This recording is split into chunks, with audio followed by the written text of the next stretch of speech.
Halo guys, welcome back to my channel bareng gue Juli X4. Di video kali ini gue pengen ngebahas mentor penting gak sih? Karena sebenarnya teman-teman selalu berpikir gue nggak bisa sukses, gue nggak bisa maju karena gue nggak punya mentor.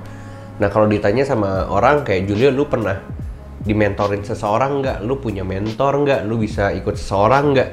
Jawabannya enggak, maksudnya punya tapi enggak secara langsung.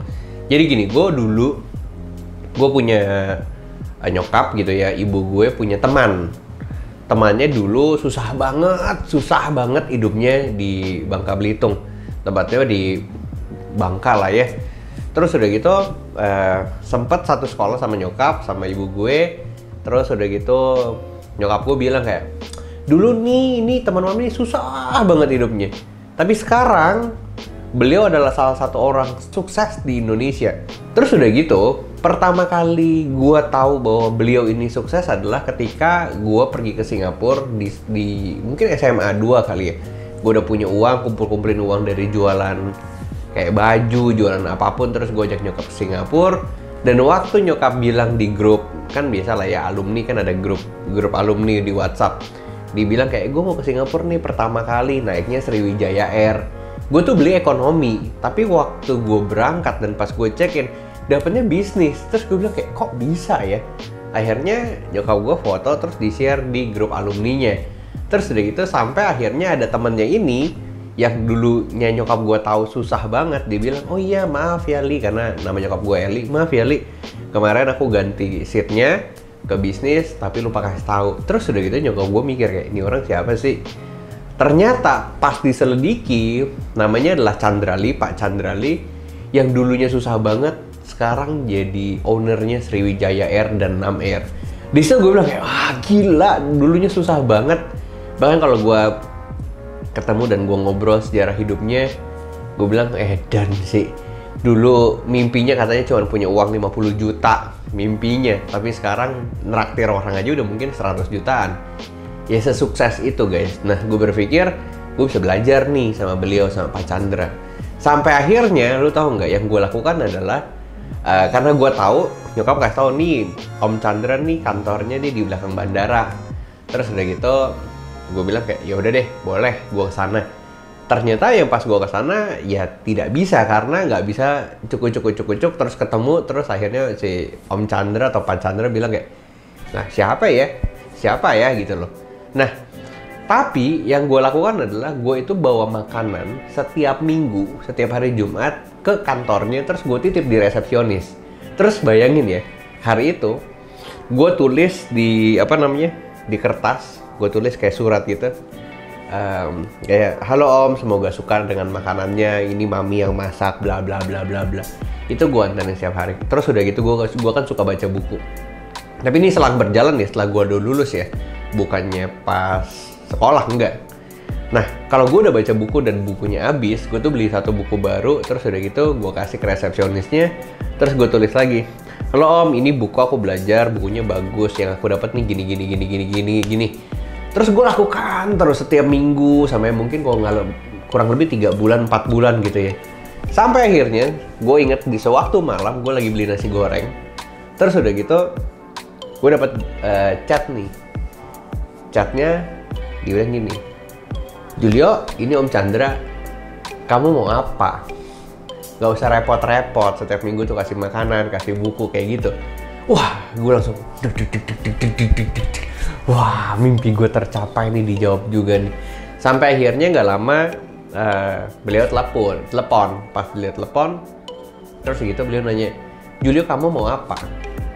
Terus udah gitu ya gue jawab, gue mau belajar bisnis, gue mau dimentorin.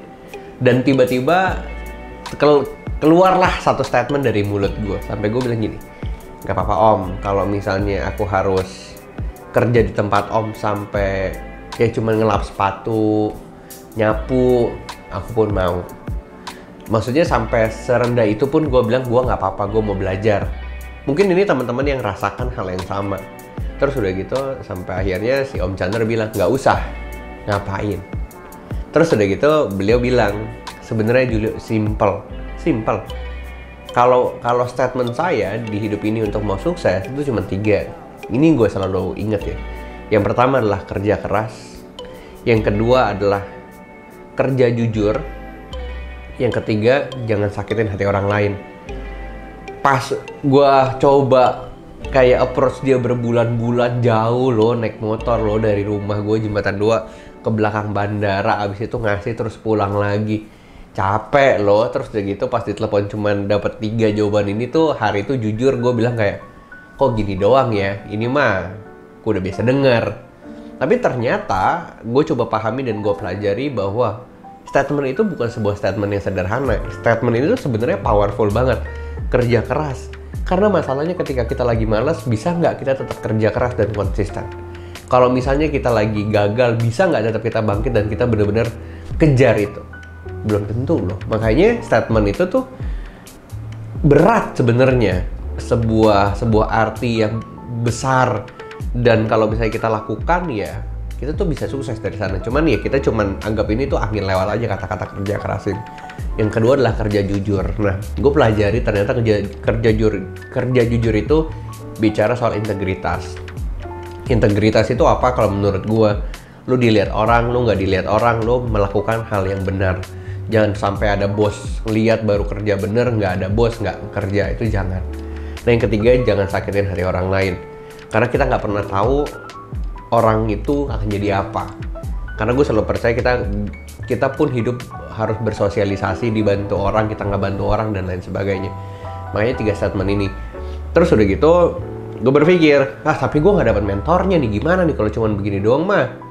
Ya gue bisa kerjain sendiri gitu loh. Tapi selang beberapa waktu akhirnya gue coba ketemu sama banyak orang sukses. Ke A gue nanya gimana cara sukses, si A bilang A1, A2, A3, gue ketemu si B bilang B1, B2, B3, sampai akhirnya gue bingung nih syarat sukses tuh apa?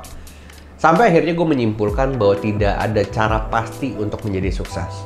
Kita harus sadar sepatu kita di mana, Tuhan kasih kita lahir di kota mana, ada kesempatan apa yang kita punya, ya mulai dari sana. Kalau misalnya di daerah kalian ada singkong, mulailah dari singkong. Siapa tahu singkong itu bisa kalian jual ke Cina, kalian belajar ekspor dan kalian bisa untung dari sana. Kalau di daerah kalian pisang misalnya, ya bermainlah di pisang. Tapi kalau kalian ternyata suka banget di Facebook, ya cobalah belajar jadi digital marketing. Nah, itu yang sebenarnya kalian harus pahami. Terlepas dari kayak, gue nggak bisa sukses karena gue nggak bisa ikutin dia. Gue juga nggak ngikutin siapa-siapa. Gue ngikutin seseorang lewat online. Dulu gue suka baca banget satu buku biografi yang gue ulang-ulang. Itu si anak singkong dari buku tentang Pak Chairul Tanjung. Itu tuh gue baca berulang-ulang. Terus dulu gue ngikutin Pak Iwan Sunito, salah satu top 3 developer terbaik di Sydney, orang Surabaya. Gue ikutin Pak Chandrali. Itu gue pegang 3 statement itu. Gue ikutin banyak orang sukses di online. Gue ikutin semuanya. Apakah artinya gue nggak bisa sukses karena gue nggak bisa ikut direct langsung? Ya kan enggak. Tetap bisa sukses juga kok. Jadi kalau teman-teman semua yang bilang kayak, gue mau dimentorin nih sama Julio, sebenarnya gini sih, nggak ada alasan bilang nggak sukses karena lu nggak di direct mentor sama seseorang itu. Karena buktinya gue juga nggak di bawah seseorang, gue juga nggak ngikutin mentor yang kayak gimana banget, nggak, gue ngikutin semua online.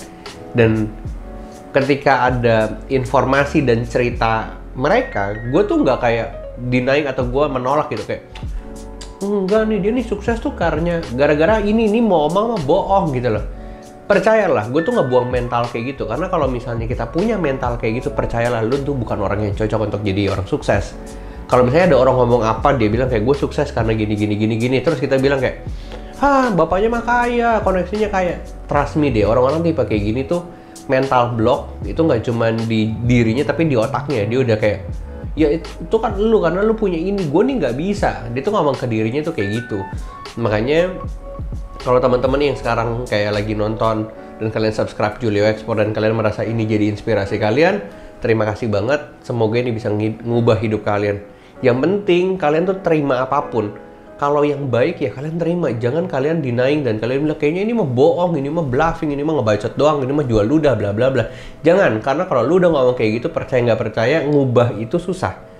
Dan orang-orang tipe seperti itu bukan orang-orang yang memang layak untuk sukses. Karena dikasih apapun dimentahin, dikasih apapun dimuntahin. Itu yang menurut gue menjadi bahaya. Makanya kalau misalnya ditanya, penting nggak sebuah mentor? Penting. Tapi apakah penting untuk bisa ngikut langsung? dia ke kiri, dia ke WC kita ikut, dia makan kita ikut. Apakah harus seperti itu? Enggak jawabannya. Karena semua bisa diikutin dari online dengan lo bisa lihat YouTube, bisa baca buku biografinya, tanya teman-teman, ikutin kelasnya, apapun itu bisa ngebantu lo untuk bisa jadi orang sukses, bahkan lebih sukses dari mentor lo sendiri. Kurang lebih seperti itu di video kali ini. Harapannya teman-teman yang terima video ini nggak mental block dan kalian nggak bilang kayak bacot. Jangan, karena misalnya orang-orang yang seperti itu bukan orang-orang yang kebanyakan ya, bukan kebanyakan sih, semua nggak sukses. Janganlah jadi seperti mereka. Mendingan lu support, lu terima, dan lu aminkan bahwa gue juga bisa. Kurang lebih seperti itu video kali ini. Semoga teman-teman suka, dan kalau suka jangan lupa like, comment, dan subscribe. Harapannya kita bisa kita bisa berkembang sama-sama, dan channel ini bisa mengedukasi teman-teman nggak cuma dari sisi ekspor, tapi dari sisi self improvement, sisi bisnis dan lain sebagainya. Kurang lebih seperti itu. So see you on the next video. Bye bye.